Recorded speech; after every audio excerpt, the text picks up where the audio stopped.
Hello student.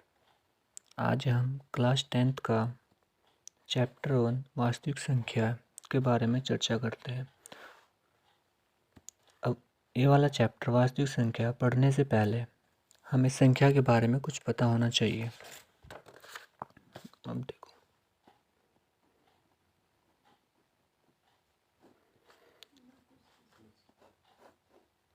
संख्या कितने प्रकार की होती है? 2 प्रकार की। पहली होती है वास्तविक संख्या जो हमें पढ़नी है, वास्तविक संख्या है। और दूसरी होती है काल्पनिक संख्या है।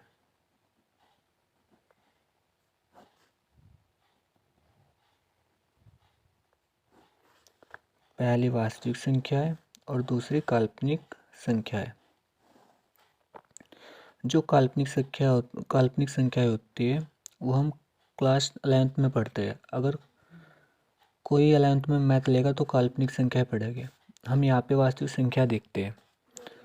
वास्तविक संख्या में आती है जैसे हमारी प्राकृतिक संख्या हो गई,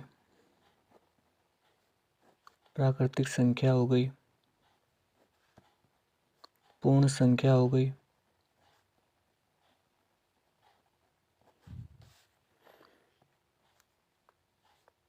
परिमेय संख्या हो गई,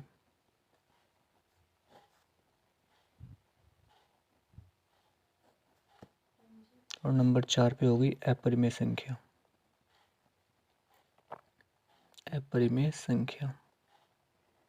अब 4th नंबर पर हो गई पूर्णांक। ठीक है। संख्या जो होती है 2 टाइप से होती है। नंबर 1 वास्तविक संख्या है और नंबर 2 काल्पनिक संख्या है। जो वास्तविक संख्या के अंदर आती है प्राकृतिक संख्या, पूर्ण संख्या, परिमेय संख्या, अपरिमेय संख्या और पूर्णांक। अभी हम इन सब का एक एक एग्जाम्पल लेके समझते हैं। प्राकृतिक संख्या क्या होती है, पूर्ण संख्या क्या होती है, परिमेय संख्या क्या होती है, अपरिमेय संख्या क्या होती है और पूर्णांक क्या होता है। इससे पहले हम थोड़ी सी काल्पनिक के बारे में चर्चा करते हैं। काल्पनिक भी तो पता होना चाहिए क्या होती है। जैसे हमने y² + 2 = 0 लिया तो यहाँ पर y² = -2 हो जाएगा। अगर मुझे y की वैल्यू निकालनी तो y = ±√-2। तो यहाँ पे क्या हो गई? यहाँ पे काल्पनिक की स्थिति आ गई। किसकी? काल्पनिक की। बस थोड़ा ही पता होना चाहिए इसके बारे में। इतना तो कक्षा 12th में इसमें डिटेल्स से पूरा अलग से चैप्टर है काल्पनिक संख्याएं का। अब हम इसका एक एक उदाहरण देखते हैं प्राकृतिक संख्या का। प्राकृतिक संख्या को इंग्लिश में नेचुरल नंबर कहते हैं, जिसको हम n से डिनोट करते हैं। अब देखो, प्राकृतिक संख्या होती क्या है? जितने भी काउंटिंग नंबर होते हैं, जैसे 1, 2, 3, 4, 5, 6 एंड सो ऑन, ये सभी किसके अंदर आते हैं? प्राकृतिक संख्या के अंदर आते हैं। अब प्राकृतिक संख्या का एग्जाम्पल तो देख लिया हमने। अब किसका देखते हैं? पूर्ण संख्या का। किसका? पूर्ण संख्या। और जो पूर्ण संख्या होती है इसको इंग्लिश में हम होल नंबर कहते हैं। होल नंबर को W से डिनोट करते हैं। जो होल नंबर होते हैं 0, 1, 2, 3, 4 एंड सो ऑन, ये क्या होते हैं? पूर्ण संख्या होती है। इसका एक सिंपल सा अगर हम फॉर्मूला बनाना चाहें तो ऐसे बन सकता है W = 0 + n। n प्राकृतिक संख्या है। अगर हम प्राकृतिक संख्या में 0 भी लिख दे तो क्या हो जाएगा? पूर्ण संख्या बन जाएगी। ठीक, ये तो प्राकृतिक संख्या थी और हमने क्या लिख दिया? 0, तो ये क्या बन गई? पूरी पूर्ण संख्या। ठीक, अगर हमें प्राकृतिक संख्या पता होगा तो हम पूर्ण संख्या आसानी से याद कर लेंगे। अब तीसरे नंबर पर क्या है? परिमेय संख्या।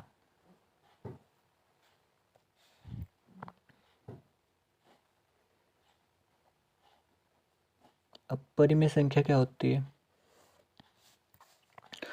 परिमेय संख्या का अगर हम एग्जाम्पल समझना चाहो तो इस टाइप से समझ सकते हैं। जिस भी संख्या को हम P/Q के रूप में लिख दे वो क्या हो जाएगी? परिमेय संख्या हो जाएगी। वो क्या हो जाएगी? परिमेय संख्या हो जाएगी।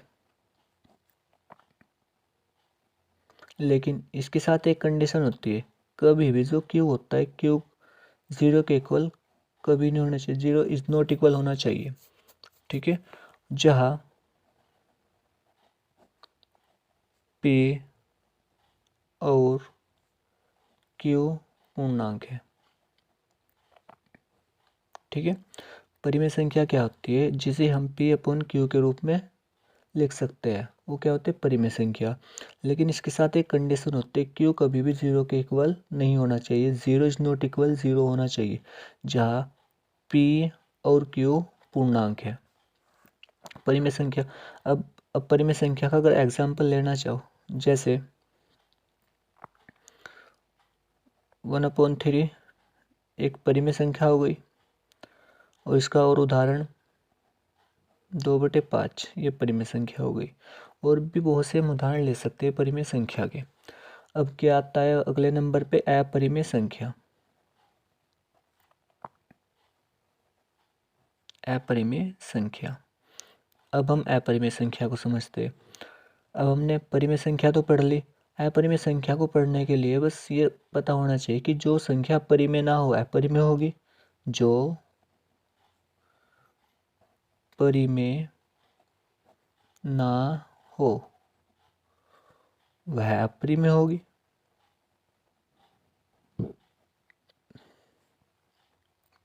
वह अपरिमेय होगी।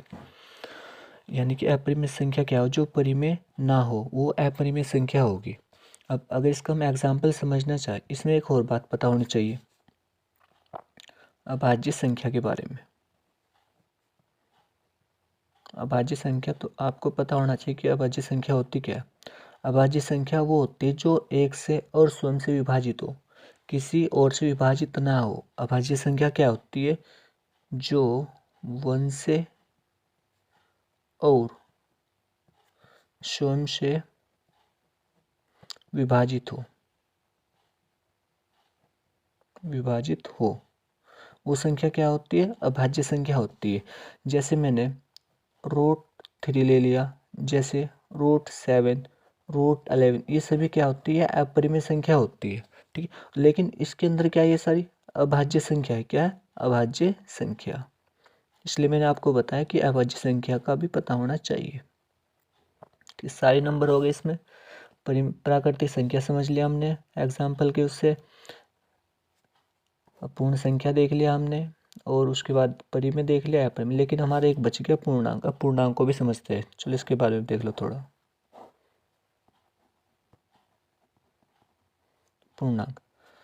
पूर्णांक में धनात्मक और ऋणात्मक और 0 तीनों आ जाते हैं। 0, 1, 2, 3, 4 एंड सोन।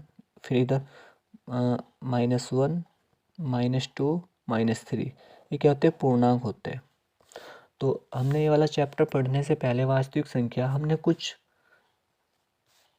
संख्या के बारे में जाना कि संख्या क्या होती है, कितने टाइप्स की होती है, प्राकृतिक संख्या क्या होती है, पूर्ण संख्या क्या होती है, परिमेय संख्या क्या होती है, अपरिमेय संख्या क्या होती है, और पूर्णांक क्या होता है। अब हम चैप्टर पर चलते हैं।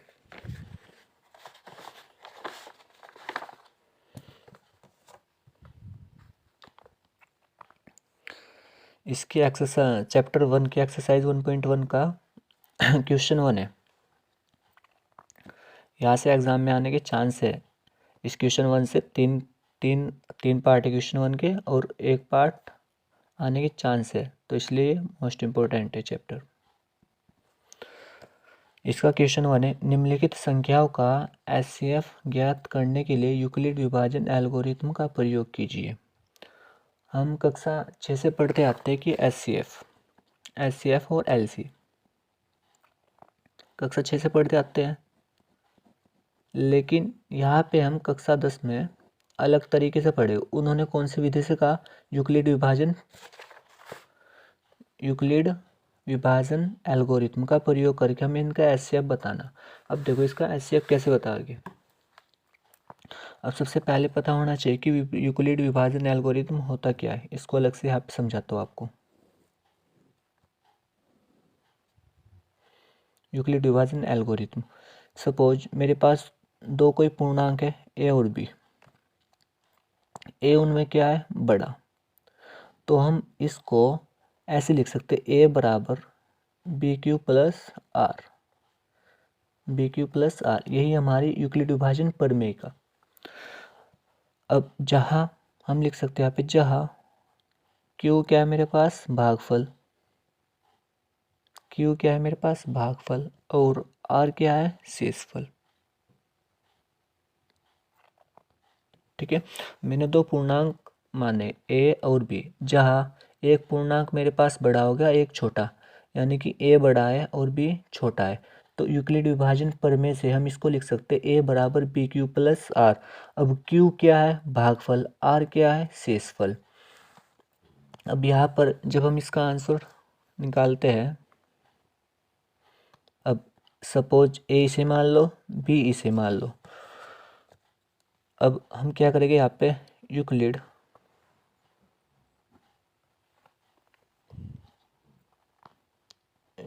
विभाजन प्रमेय से, यूक्लिड विभाजन प्रमेय क्या होती है, ए बराबर B Q plus R, B Q plus R. अब हम इसके अगर थोड़े अच्छे तरीके से लिखना चाहे तो इसके चरण बना सकते हैं।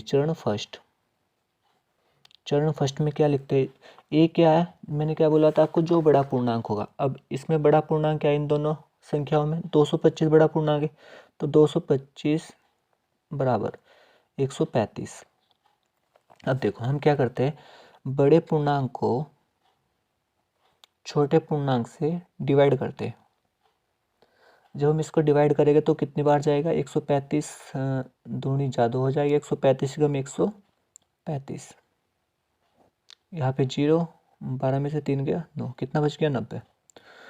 तो हम ए बराबर बी क्यू प्लस आर, यानी कि यूक्लिड विभाजन प्रमेय कहती है जहाँ दो पूर्णांक होते हैं उन्हें हमें ए बराबर बी क्यू प्लस आर के रूप में लिखना होता है। तो ए 225 हो गया, बी 135 हो गया, गुण 1 क्या है मेरे पास, क्यू, और ये क्या है, आर। ठीक है, यानी कि किसका मान है, क्यू का, और आर का मान कितना है, 90। आर शेषफल है, क्यू भागफल है, तो क्यू की जगह 1 रख देंगे, प्लस आर शेषफल कितना आ गया, 90। ठीक है, अब यूक्लिड विभाजन प्रमेय से ना, अगर यहाँ पे शेषफल 0 आ जाता तो हम चरण फर्स्ट में रुक जाते, लेकिन हमारा शेषफल 0 नहीं आया, तो इसलिए हम चरण सेकंड में चलते हैं, चरण सेकंड। अब इन दोनों को लो, 135 इज इक्वल टू 90 गुणा, अब देखो बड़े पूर्णांक को छोटे से डिवाइड करो तो कितनी बार जाएगा ये, 90 दूनी जादू हो जाएगा, 90 एकम 90, तो यहाँ पे बच गया 5, 13 से 3 हो गई 4। ठीक है, अब हम इसके, ये क्या है मेरे पास, भागफल, ये क्या है मेरे पास, भागफल, और ये क्या है मेरे पास, शेषफल। ठीक है, तो मैं इस पे लिख सकता हूँ 90 गुणा भागफल कितना है 1, प्लस शेषफल कितना है 45। अब यहाँ पर भी देखो शेषफल 0 नहीं आया ना, तो हमें अगले चरण की प्रक्रिया सेम ऐसे ही करनी होगी, इतना शेषफल हमारा 0 ना आ जाए। अगर शेषफल 0 आ जाए तो हम अपना चरण यहीं पे रोक देंगे। अब इन दोनों नंबर को चरण थर्ड में लिखो, चरण third, 90 is equal to 45 into, अब देखो बड़े पूर्णांक को छोटे पूर्णांक से डिवाइड करो, 45 दूनी कितना हो जाएगा, 90, तो से यहाँ पे शेषफल कितना आ गया, 0। ये क्या है मेरे पास, भागफल, 2 प्लस 0, ये हो गया। अब देखो यहाँ पे शेषफल 0 आ गया, अगर शेषफल 0 आ गया, अगर शेषफल 0 आ गया तो हम चरण थर्ड तक ही जाएंगे, आगे प्रोसेस बढ़ाने की नहीं। तो इस स्थिति में जो हमारे पास भाजक होगा, यानी कि जिससे हमने डिवाइड किया, वही हमारा एचसीएफ होगा। अब देखो हम क्या क्या लिखेंगे, अतः शेषफल, अतः शेषफल 0 है, इसलिए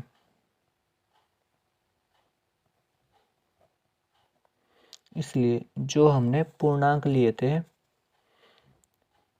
पूर्णांक कौन कौन से, 135 और 225, कैसे कितना हो जाएगा 45। यही हमारा आंसर है। जैसे आपने ऐसे पहले सीख रखा, अगर हम उससे इसकी जांच करना चाहे कि हमारा आंसर सही है या नहीं, तो देखो कैसे करते, एक बार देख लो। इन दोनों पूर्णांकों में 135 और 225 में बड़ा पूर्णांक 225 है ना, तो हमने पहले भी 225 को 135 से डिवाइड किया, तो कितनी बार गया, 135 कम 135, तो 0, 12 में से 3 गया 9। फिर सेम टू सेम जिससे हम डिवाइड करते हैं ना, जो भाजक होता है वो यहाँ पे उतरा करता, जैसे हमने कक्षा 6, 7, 8, 9 में पढ़ा। तो कितनी बार जाएगा अब, 90 कम 90 बार जाएगा, 90 कम एक बार चलेगा, तो यहाँ पे कितना हो गया, 5 में से 0 गई 5, यहाँ पे कितना 13, 13 में से 9 गया 4, ठीक है। फिर सेम टू सेम ये वाला उतरेगा 90, अब कितनी बार 45 दूनी 90।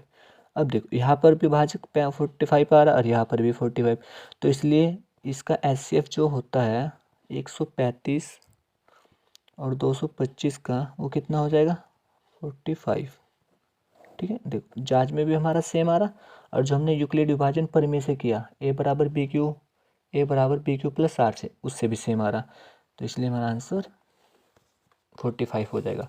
अब क्वेश्चन 1 के पार्ट 2 पर चलते हैं।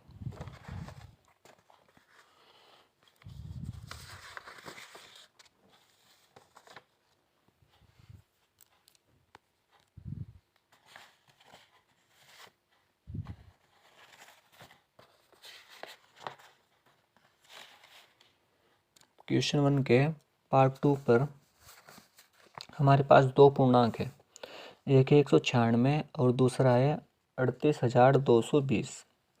इसको भी हमें यूक्लिड विभाजन प्रमेय से इसका HCF बताने की, HCF कितना होगा। अब देखो पहले वाले को A मान लो और दूसरे वाले को B, तो हमें इसमें कौन सा बड़ा है, तो इसमें है 38,220 बड़ा है 196 से, ठीक है 196।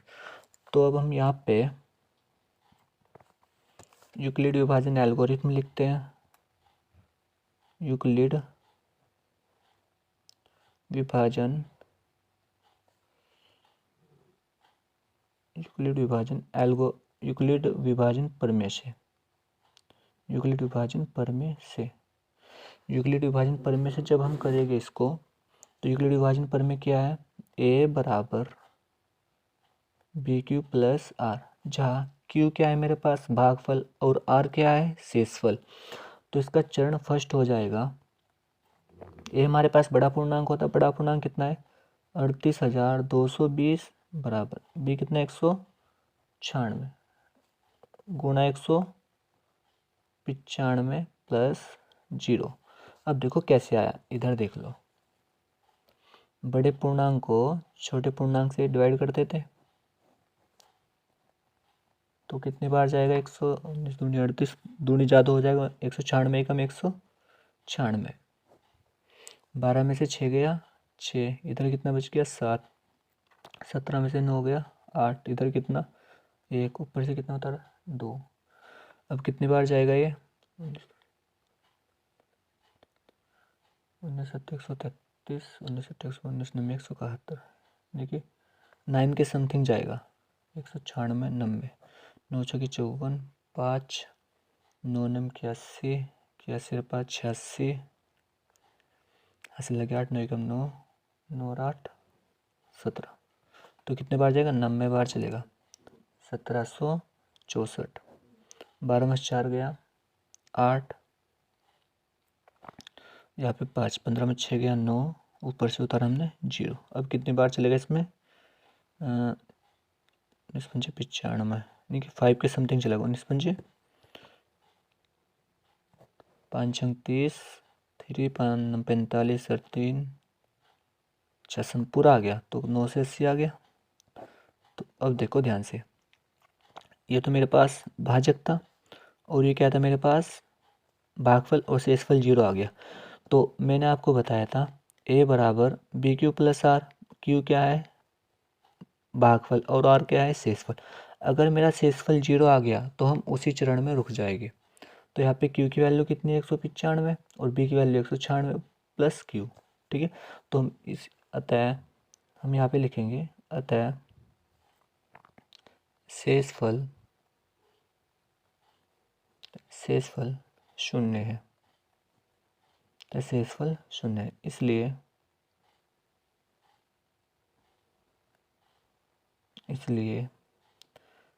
इन दोनों 196 38,220 का जो HCF होगा वो कितना, भाजक कितना है मेरे पास? 196 है ना, तो 196 इसका आंसर हो जाएगा। ठीक है, और यहाँ पे मैंने आपको अच्छे से बताई दी है। क्वेश्चन 1 का पार्ट 3 है 867 और 255। इसमें हमें यूक्लिड विभाजन पर में से HCF निकालना है कि HCF क्या होगा। अब देखो ध्यान से, सबसे पहले मैंने आपको क्या बता रखा, इसमें ये देखो कौन सा बड़ा पूर्णांक है, तो यानी कि 867 बड़ा है, तो मैं इसको लिख सकता हूँ 867 225। ये लिखते बड़ा पूर्णांक हो गया।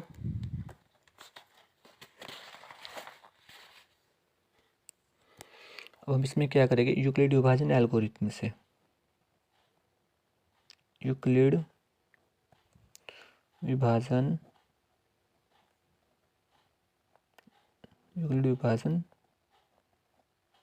प्रमेय से। यूक्लिड विभाजन प्रमेय क्या होता है? ए बराबर बी क्यू प्लस आर, जहाँ आर शेषफल है मेरे पास और क्यू भागफल। तो अब इसका चरण जो फर्स्ट बनेगा, हमारा चरण फर्स्ट होगा बड़ा पूर्णांक 867 बराबर 225। अब देखो क्यू कैसे निकलेगा और आर कैसे निकलेगा। मैंने आपको बता रखा, बड़े वाले पूर्णांक को छोटे वाले पूर्णांक से डिवाइड कर दो। जब बड़े वाले पूर्णांक को छोटे वाले पूर्णांक से डिवाइड कर दो, कितनी बार चलेगा इसमें? 222, 44, 66, 88, 4 बार तो ज़्यादा हो जाए, 3 बार देखते। 225 दिया, 15, 7, 6, 7,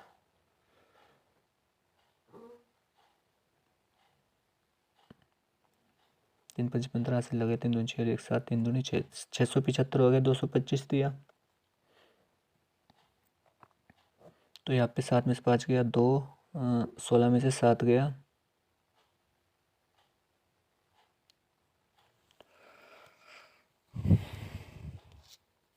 16 में से 7 गया, 9 बचेगा, 9 आएगा ना। 867 है एंड 255 है, सॉरी यहाँ पे 255 लिख लो। तो हम 867 को किससे डिवाइड करते हैं? 255 से। तो 255 दिया, 5 या 15 से लगाए, 5 या 15, 16 से लगाए, 3 2 6, कितनी बार चला? 765 बार गया। तो 7 में से 5 गया, 2, 0, 102 आया। तो हम यहाँ पे लिख सकते हैं क्यू की जगह, क्यू की वैल्यू ये आई 3 और आर की वैल्यू 102। तो क्यू की जगह कितना लिख देंगे हम? 3 प्लस आर की जगह कितना? 102। देखो यहाँ पे शेषफल 0 तो नहीं आया ना, तो चरण सेकंड में हमें चलना पड़ेगा। तो जो चरण सेकंड है वहाँ पे इसको लिखो 255, 255 इज इक्वल टू 102। अब देखो, अब बड़े पूर्णांक को छोटे पूर्णांक से डिवाइड करो, कितनी बार जाएगा इसमें? 10 दूनी 20, 10, 3 बार ज़्यादा हो जाएगा, 2 बार चलेगा। 200, 2 दूनी 4, 0, 2 4 हो गया। तो यहाँ पे कितना बचा? 1 और 5, 51 बच गया। हम इसको लिख सकते हैं गुण, ये किसका मान हो गया? क्यू का, और ये किसकी वैल्यू होगी? आर की। 102 गुणा 2 प्लस 51। देखो अभी शेषफल 0 नहीं आया, तो हम चरण थर्ड में जाना पड़ेगा। चरण थर्ड में इन दोनों को लिखो 102 इज इक्वल टू 51।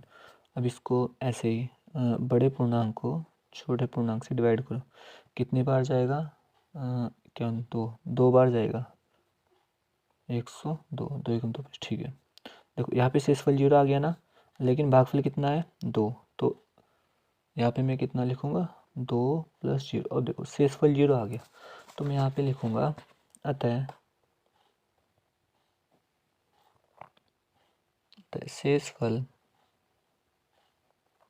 0 है। अतः शेषफल 0 है,